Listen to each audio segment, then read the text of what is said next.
Religious protesters result in the band Rotting Christ changing their name for their South African gig, which took place this month. This band travels the world, and they are on an international tour to make sure that everybody understands whose side they're on. Now, the very name was so repulsive that they had to change it for the South African gigs. But their name is Rotting Christ. What does that say? It's a Greek band, and what they are saying is that Christ was never resurrected. This is wishful thinking by the devil.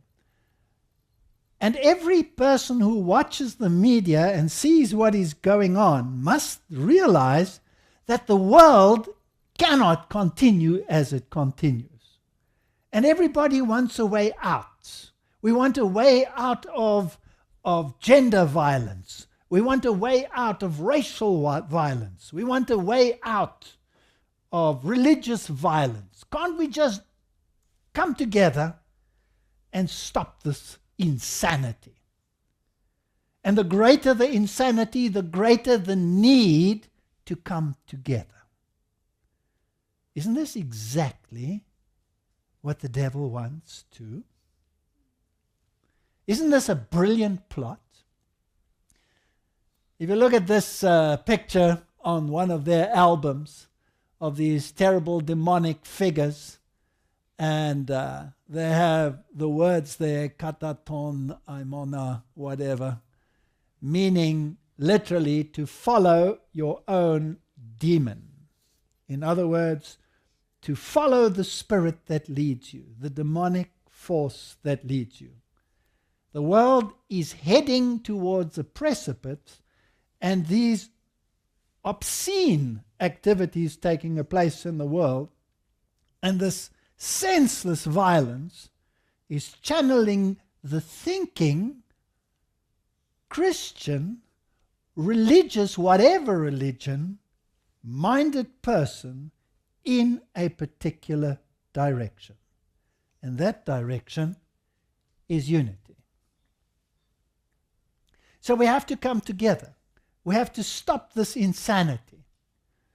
And when those policemen were killed in the United States, Obama defends the Black Lives Matter protests at Police Memorial in Dallas.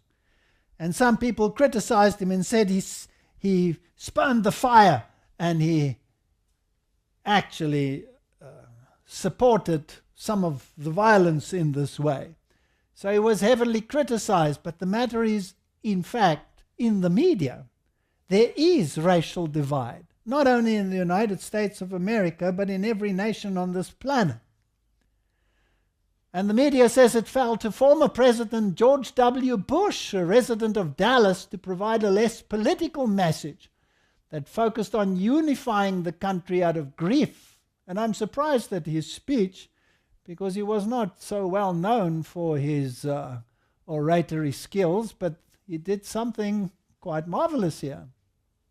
Mr. Bush said the nation is proud of the slain officers, and then he praised them for their duties that they had done.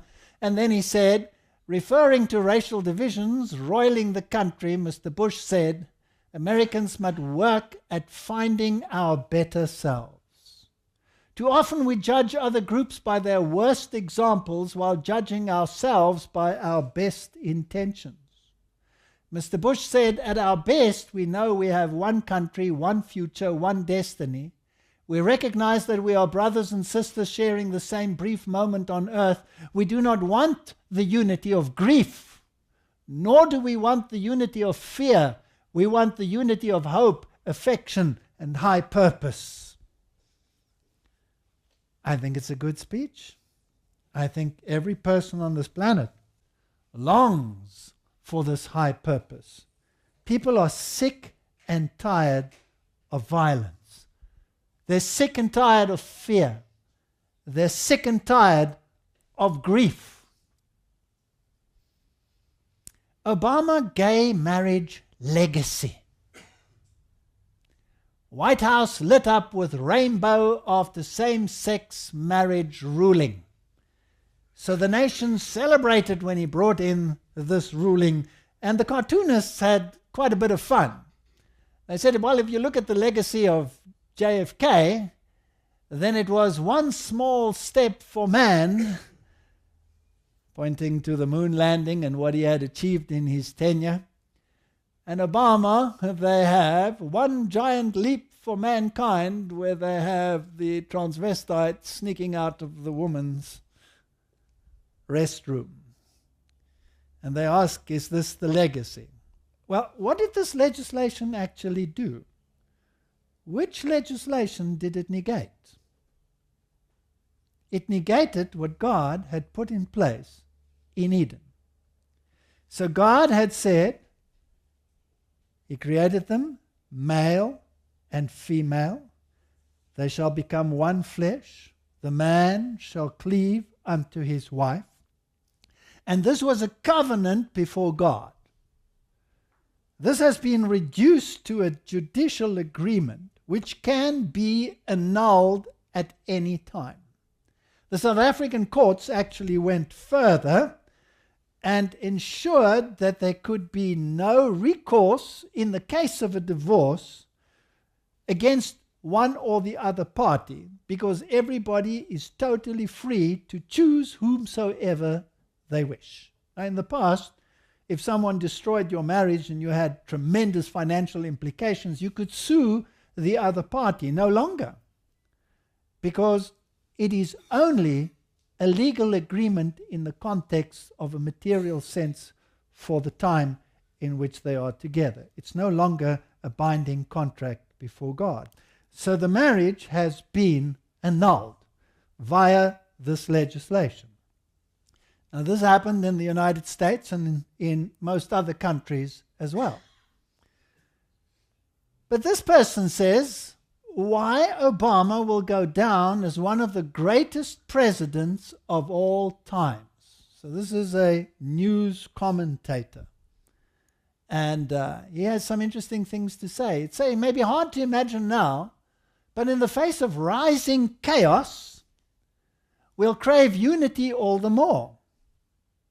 And in future years, whoever can speak most convincingly of unity will rise to the top.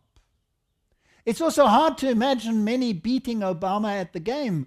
This year's carnival election with Trump as a kind of debauched circus barker only makes the distinction clearer. The absurdity and car crash spectacle of it all have already lent Obama an out and out of time quality, as if he were a creature from another loftier century.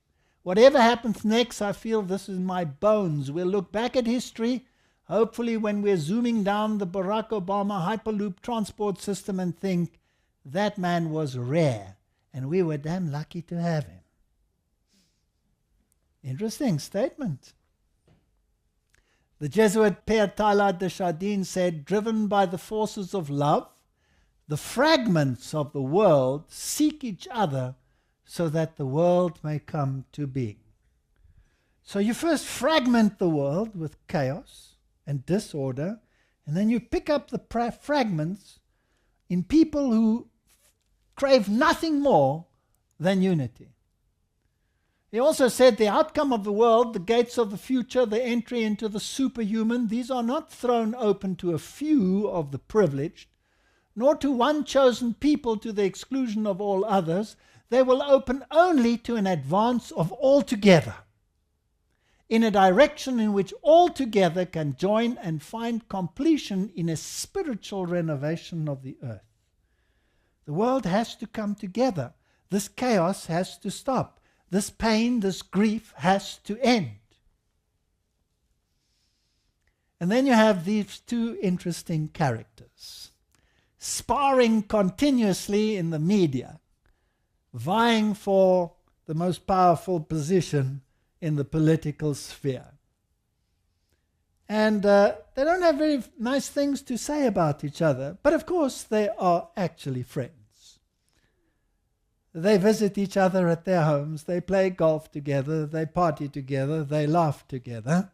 They're house friends. You can look it up on the web. It's very interesting. There are many, many